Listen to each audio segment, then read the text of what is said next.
Good evening, ladies and gentlemen. My topic is one of the most remarkable wars in the High Middle Ages, the Crusades. The Crusades were the many campaigns that Roman Catholic Church had called against the Muslims to recapture the Holy Land and Jerusalem. Now we have some questions. Why did Europe started Crusades? What had happened in the Crusades? And how the Crusades affected Europe?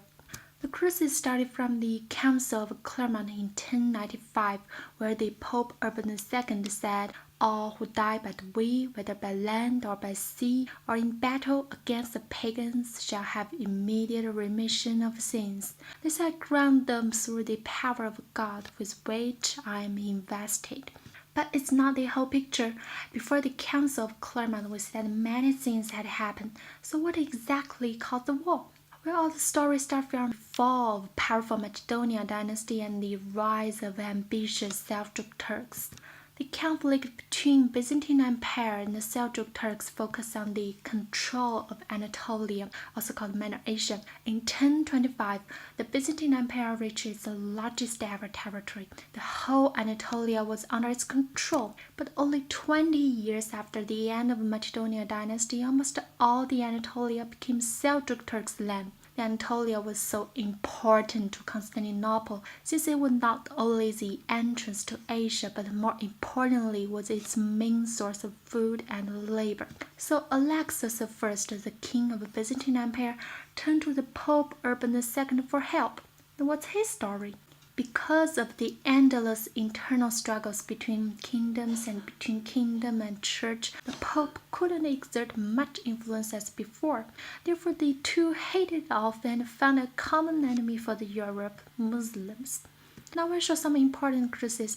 People's Crusade came after the Council of Clermont. The army was composed only of poor peasants. They were mob robbers and murders. They started the tragedy of persecution of Jews, but this weak army was also massacred by Turks. The official First Crusade, consisting of nobles, was definitely successful. They conquered Jerusalem and recovered lots of lands in Anatolia, but instead of giving them back to Alexis, they kept them and established 4 Crusader states, which were surrounded by Muslims, so they had to rely on Italian cities for supplies, which became prosperous. The Third Crusade was an immediate response to Saladin, the Sultan of Egypt, and Syria's recapture of Jerusalem.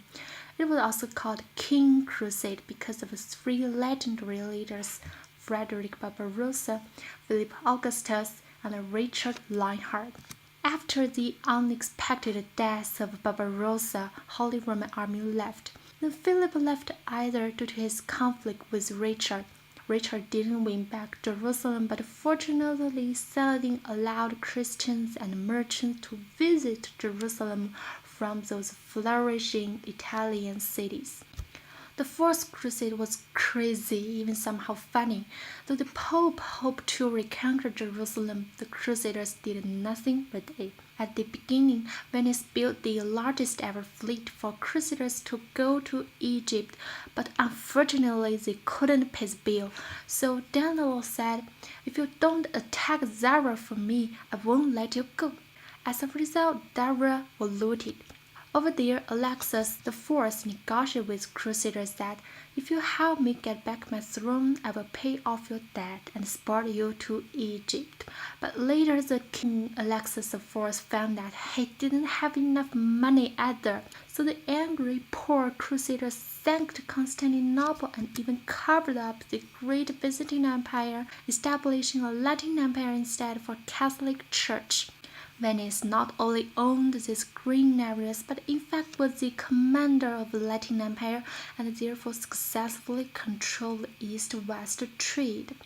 The temporary fall of the Byzantine Empire was so important because the empire never recovered from this failure, scratching a living until 1453, the coming of Ottoman military. The last question is the crusade successful? Well, it really depends. Although the crusade was to convert Jerusalem to Christian, it was never realized. Jerusalem belonged to Christianity only for 103 years in total and then lost it forever. But in terms of religious expansion, it is quite successful.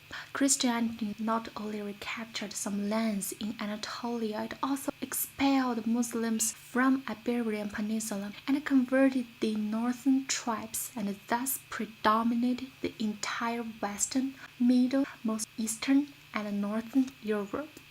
Let's change the standpoint again. Do you still keep in mind how Italian cities benefited from the Crusades? After the first and third Crusades, they became busy ports for Christian and merchants to Jerusalem.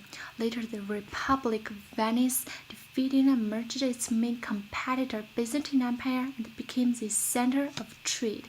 If we extend the timeline for 15th century, Italy doesn't look like ancient Greece. The society was based on commerce, feeling open, liberal, fair, and somehow democratic, as the government was consisted of a council and the head of the state was elected, not inherited.